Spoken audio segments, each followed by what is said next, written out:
Bonjour à tous et à toutes, c'est Koma. Aujourd'hui, on se retrouve pour une nouvelle vidéo dans laquelle on va parler de Tokyo Revengers. Vous en avez déjà entendu parler puisque c'est sûrement l'anime qui fait le plus parler de lui en ce début d'année 2021. Et on va essayer de voir pourquoi cet anime qui, on va pas se mentir, n'a rien d'exceptionnel sur le papier, est aussi populaire et incroyable.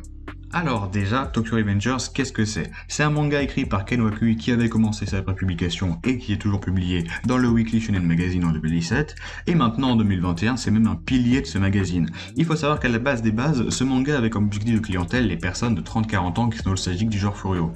Donc pour ceux qui ne le sauraient pas, le manga de genre Furio met en scène différents gangs de voyous qui se foutent sur la gueule et le reste qui va avec. Dans le cas de Tokyo Revengers, il s'agit de Post-Ozoku, c'est-à-dire des voyous avec des motos, et pour en revenir à notre sujet, la couverture initiale des tomes avait pour but de séduire cette clientèle précise, puisque c'était un genre très populaire entre 1990 et 2010, donc dans les années où ils ont grandi, avec des mangas comme Akai Blues, Young GTO ou même Bakugan Retto.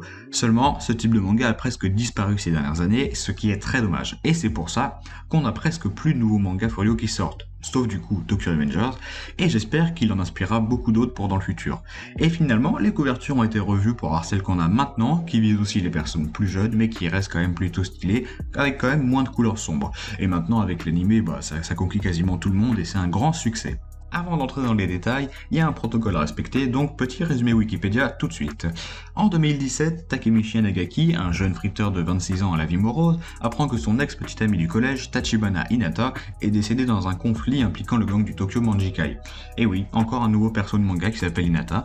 Le lendemain, alors qu'il revient d'un travail à temps partiel, Takemichi se fait pousser du quai de métro par quelqu'un. Alors qu'il est sur le point d'être percuté, il fait un bond dans le temps de 12 ans en arrière. Il se trouve être retourné l'année de sa quatrième, soit l'année où il sortait avec Hinata. Takemichi prend donc la décision de tout faire pour empêcher le meurtre de cette dernière. Dans ce résumé, il y a deux choses importantes à prendre en compte, à savoir le Tokyo Manjikai, c'est-à-dire le gang dont Takemichi va faire partie quasiment dès le tout début du manga, et la deuxième chose, c'est le voyage dans le temps. Pour revenir vite fait sur le toman, il s'agit donc, comme je l'ai dit, d'un gang de Post-Ozoku, soit des voyous avec des motos, et si vous ne le saviez pas, vous comprenez maintenant pourquoi ils en ont tous alors qu'ils sont quasiment mineurs. Et enfin, la deuxième chose, le principe de voyage dans le temps. Alors ça peut paraître anodin à premier abord parce qu'il y a beaucoup de mangas qui contiennent cet élément, mais en vérité pas du tout, parce qu'en fait l'auteur lui-même était un voyou quand il était plus jeune. Il a été envoyé de son lycée pendant un mois et est devenu un host. En gros, il travaillait dans un bar à hôtesse, mais pour hommes. On a quand même connu mieux comme travailler quand même. Ça explique peut-être pourquoi Draken vit dans cet endroit. Il y a des chances qu'il ait voulu faire un clin d'œil à son passé à travers son manga, chose qu'il avait d'ailleurs déjà faite dans son premier manga paru en 2005, Shinjuku Swan.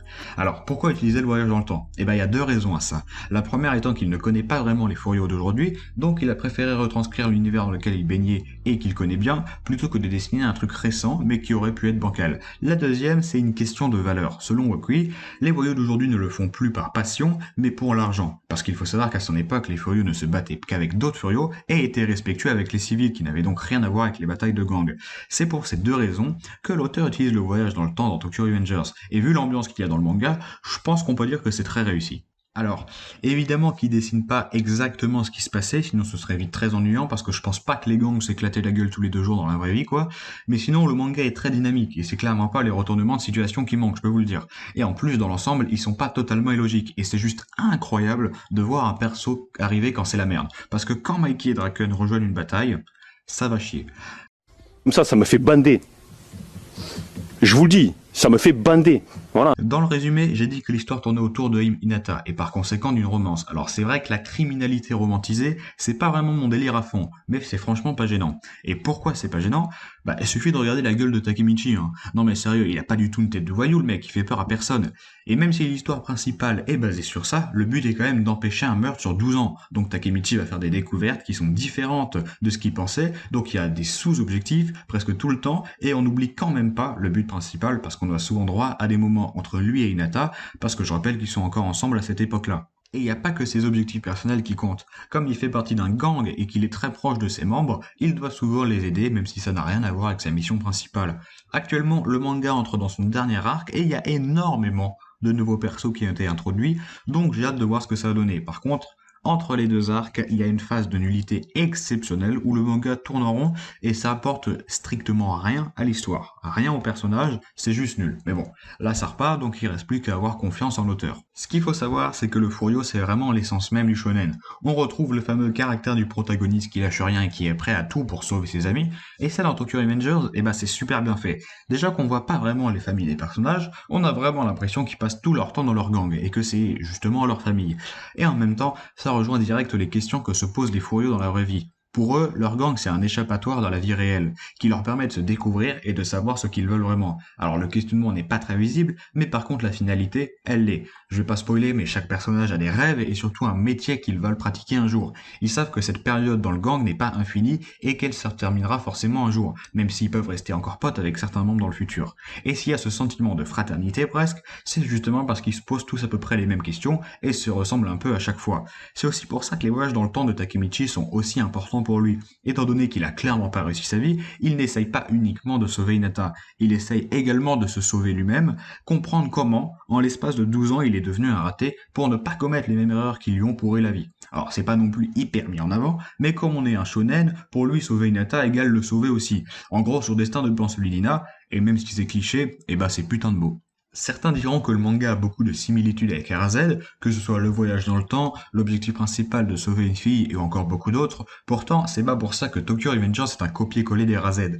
L'ambiance de l'anime est totalement différente, les retournements de situation, les révélations et même les personnages sont différents, et surtout, les thèmes abordés ne sont pas du tout les mêmes. J'ai déjà parlé de ceux de Tokyo Revengers, mais pour RZ, on parle de violence familiale, de la responsabilité parentale et de vrais sujets de société, ce qui est plutôt normal vu qu'on parle d'un seinen. Alors que dans Tokyo Revengers, il s'agit de thèmes plus lisses, moins choquants, ce qui est encore une fois totalement normal, puisque le manga n'a jamais eu pour but de nous faire réfléchir sur la société qui nous entoure. Alors, je parle des RZ car c'est un des exemples qui est le plus connu, mais si vous vous y connaissez bien, il y a sûrement d'autres œuvres qui ont un déroulement scénaristique similaire, ce qui est encore une fois totalement normal puisqu'il n'y a pas un nombre infini de trames scénaristiques. Là où certains mangas se différencieront des autres, c'est dans le cœur de l'intrigue, et ça Tokyo Revengers le fait très bien.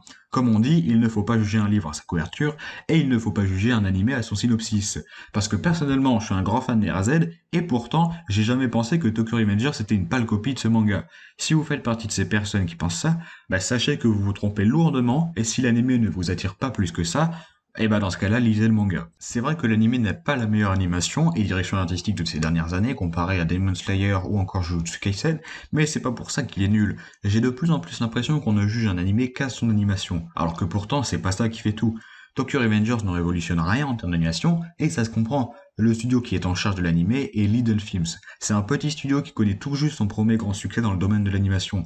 Alors peut-être que l'ensemble s'améliorera dans la saison 2, mais actuellement ça sert à rien d'être trop exigeant envers eux. Surtout qu'il y a une grosse partie de Slice of Life dans ce manga, donc avoir une animation de combat pas incroyable, ça cache pas du tout l'animé, comparé à la saison 4 de Nanatsu no Taizai par exemple.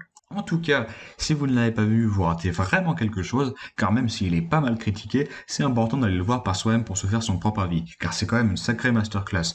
D'ailleurs, j'ai vu quelques 3 OST, et franchement, on va pas se mentir, elles sont quand même pas mal. Donc si ça tenait qu'à moi, je conseillerais quand même plus le manga que l'animé, et d'ailleurs ça m'étonne le nombre de personnes, dont moi, qui se sont mis à jour en à peine 2-3 jours. C'est dire à quel point cette merde est addictive. Et d'ailleurs, ceux qui font les anciens parce qu'ils se sont mis à jour sur le manga 2-3 semaines avant que l'animé commence, bah allez vous faire foutre. Lisez ou regardez Tokyo Revengers, Draken est le perso le plus grotesque du manga, abonnez-vous à la chaîne et likez la vidéo si elle vous a plu, rejoignez le Discord et suivez-moi sur Twitter, c'était Ikoma et je vous dis bye tout le monde.